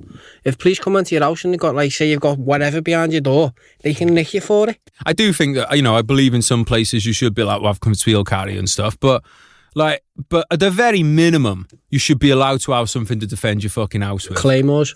Yeah, mate, but why not? If I want, you shouldn't be in my garden. Don't come in my garden if you don't want to get claymore. But I fucking I'll tell you a story. I'm not gonna. I was doing a little equation in my head. Then, like, how much trouble can I get in telling this story on the air? I'm going to tell you it off air. I'll tell you it off air when we're finished. But yeah, it's just the idea that you can't defend yourself is absolutely nuts. But I really do believe, mate, that we in this country, and we have a history of it going back. We've never empowered veterans in this country, right? Veterans in this country aren't seen the same way they are in America. When you're in the army, you see yourself as this thing. It's your pride. You're a proper soldier, and no one can ever take that away from you. But once you're not in that uniform, you're just going back to being the dickhead you was before that everyone sees you as. Even though deep down your soul, you know you're not. That's the way it is, and that's it. Well, it's that old fucking Rudyard Kipling poem, mate, about, you know, Tommy this and Tommy that. And Tommy, how's your soul? Yeah. And it's the same, mate. It's that you come back and it's like, yeah, cheers. Like in America, it's like, oh, you're serving in the military, right? What do you want to go and do at uni? Like you could go and do creative writing, a degree in creative writing. You know, here it's like, oh, can I have 100 quid for a kettlebell course? No, you can't. Go and drink yourself to death. Yeah. So we can throw you in jail. And then, I'm like, oh, can I? You know, I've got PTSD. Can I have compensation? Yeah, of course you can. Is a 22-page form for you to fill out. We haven't got any sections in there about PTSD, but you figure out, well, I've got an 11-year-old writing age, and, you know, you lot never gave me any teaching on how to write or anything, so I am actually no more educated leaving the military than I was coming in. And they rely on that, mate. They rely on lads to be shit with their money. They rely on lads to fucking... To basically be like, look, you have to be ready to make them look good. That's what it is. They use people who aren't as well equipped to make themselves look good, when in reality they're not much different. Because they're no different, mate. Like, you just fell out of a vagina in a different family. Of course. Like you shouldn't get, like, you're not a better person just because you fell out of a vagina in Britain rather than Africa. You're not a better person because you fell out of one and went to parents that sent you to public school or whatever. Tell us a bit more, mate, about your outdoor routine and stuff like that, because I think I'm a massive believer that is a good thing. Outdoor routine, my biggest outdoor activity, which I've done since I was 3 or 4 years old, is fishing. we'll go fishing, carp fishing, mainly. We'll go to find a nice lake. We've obviously got a few lakes that we've collected over the years and we know them now. We'll set up camp, bivvies, cookers, the lot, beds, sleeping bags, the lot, bite alarms, set your rig up. It's like a hunt, excitement of the hunt. Get your rig set up, find your little spot, get your rods out, get comfy. Once your rods are out, sit there. The whole time you're surrounded by the sound of wildlife. It's lovely. It's good for your soul. And then you're just waiting then for your rods to go. You sit there, a cup of tea, have a little chat, a little smoke, whatever it is you do. And then it's like being on patrol waiting for something to happen. When you know it's going to happen, you can feel it and you're like, ooh. And then when your alarm goes off, it's like yabba dabba do time. How long does it take you to land like a big fish? 5 minutes, 10 minutes. Sometimes a bit longer the bigger they are. Like my biggest fish, 42-pound catfish in Nantwich. I got catfish once, mate. 2 acres. I've been catfished a few times. 42 pounds took me about 45 minutes to get it in. Yeah, 45 minutes. Again, this is why the fucking lockdowns and stuff are such bollocks. Human beings need to be outside. If I get the chance, you organise walks. Obviously, I'm an excellent map reader. I always have been. And people who can read the map and who know how to fucking walk, to carry your bag, how to carry your kit mainly. They're always an asset to any walk up a mountain and that. It's always part of an organised walk. Go somewhere, the lakes, Wales, wherever it may be, and basically walk up a mountain. Do you have a favourite walk? My favourite one I've ever done was in Switzerland, actually. We went to Switzerland a couple of years ago, Pisbeveren. Climbed that, 9,880 feet. That was hard work. But it was rewarding at the top. And you get to leave a little note in the drawer at the top as well. Yeah, I just lost me mum, me dad, me nan and me dog all in the space of 2 years. And I left a note to them all at the top of that mountain. What's your religious beliefs like? We're all Roman Catholics, us. We all got raised as Catholics. We all got christened and what have you. But if I'm honest, if there was such thing as a God, my brother wouldn't be in a wheelchair. He was born like that. If there was such thing as a God, that would never have happened to him. So, but at the same time, I still go to church. If I ever get the opportunity, I'll go to church just because we've all done it since we were little. I do believe there's something out there, whether it's a God or I do believe there's something out there. So some people, without church or without their belief in God, they've got nothing at all to go by. That's what I was going to say, mate. The structure of the church. Like, because I was talking to my mate who's a pastor the other day, because I was like, mate, I don't believe in this God, but I do believe in structure and community. And I'm like, do you have people come to your church who are like, don't believe in God, but they want to be part? And he's like, yeah. And I'm like, sounds like something I might get into. I'll tell you a story relating to this. France, last year, there was a window of opportunity to go to France. So, booked a holiday. Went to Murphy's Lake in Achognac, southwest France. Flies over there. First few days, we ended up drunk on the plane going there, so we had a hangover for the first 24 hours or so. Slept it off. Didn't catch a fish for the first two or 3 days. So decided I was doing the tourist thing. Getting me boots on, little bag on my back, shades on my hat. Goes to the walk to the local town. It's actually in Call of Duty, the first one. The actual village. There's still buildings burnt out and that from what the Germans did in the war. Goes out there, ends up having something to eat, had a steak and chips, and had a few glasses of wine, a few beers, ended up very drunk. My cousin who's with said, should we go to church? I said, no, you were at church. He went, I'm Catholic, same as you, lad. So we went to church. No one else in there. We've done the old holy water, and then we said a little Hail Mary and all that. Comes out absolutely rotten drunk. It was roasting hot. It was about 40 degrees. So we walked back to the lake. It wasn't far to the lake. When we get back to the lake, guess what happened when we got back to the lake? Fish. Didn't stop catching fish the whole time I was there. So I think we little that's... So there's one or two lessons there. It could be that one, if you pray, you get fish, or it could be that if you get drunk, you get fish. Could be one or the other. I'd like to think I'm leaning towards the church bit because I felt better in myself when I'd been there. You're a man of great wisdom. So do you want to leave anything for the listeners? The day you back down from one person is the day the whole world walks all over you. That's all I'll say. I live by that. Mate, thanks for coming on today. It's been a pleasure. Been an absolute honour. Actually, I've enjoyed it. Yeah. Well, you're welcome back anytime, mate. Give me a shout. I'll be back. Thank you for listening to the podcast today, guys. I do appreciate you being here. And Andy, I appreciate you coming on, mate. That was a good chat.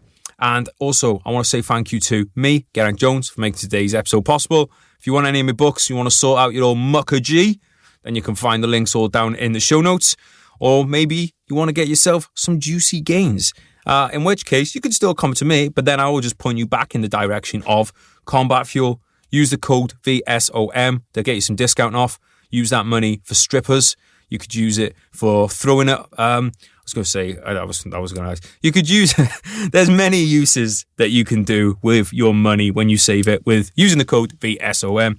And of course, I want to say a big thank you to the Royal British Legion. Podcast doesn't happen without them. Combat Fuel, they've got you covered for juicy gains.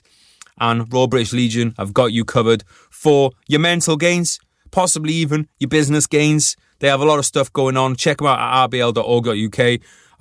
If you want to make a donation to the Royal British Legion, that's the place to go. They're trying to give stuff, but at the end of the day, you can only give if people have given to the Legion. So head over, check them out, rbl.org.uk. Guys, thank you for being here forever. Really enjoyed this conversation today. Wouldn't happen without you guys. Do appreciate you very much. You might even say that I love you long time. If you want to do something for me in return, I do accept sexual favours, unless you're honking. If you're ugly, I'm not going to lie, just not interested. If you're good looking, I will take sexual favours. If not, what you can do is share the podcast, leave a review, anything like that, really. All right, guys, I'll catch you next time, and I love you. Bye. You told me not to worry, and you wouldn't break my heart. You told me you were sorry, yeah, my whole world fell apart. You said it's not my fault, and yeah, I've never done you wrong. I'm grinding to a halt, now I can see you're moving on. I promised I'd get better, and I told you things would change. You keep me to the gutter, yeah, I'll never be the same. I've got to let you go, now live your life and spread your wings. And yeah, you put on quite a show, and pulled the puppet strings. And are you sure that you don't want me? Remember all the pain, or maybe you should thank me. It's your loss and my gain. I'm leaving now forever, I won't hang my head in shame. But yeah, you've taken me for granted, and you should feel ashamed. You sold a dream to all of us, a dream that we'd all die for, a reason for us all to live and something we could fight for. I might just help a man up to his feet or hold a newborn, but no matter what I do, my hands remembering my rifle, yeah. Life's hard, I know that, still wouldn't change shit.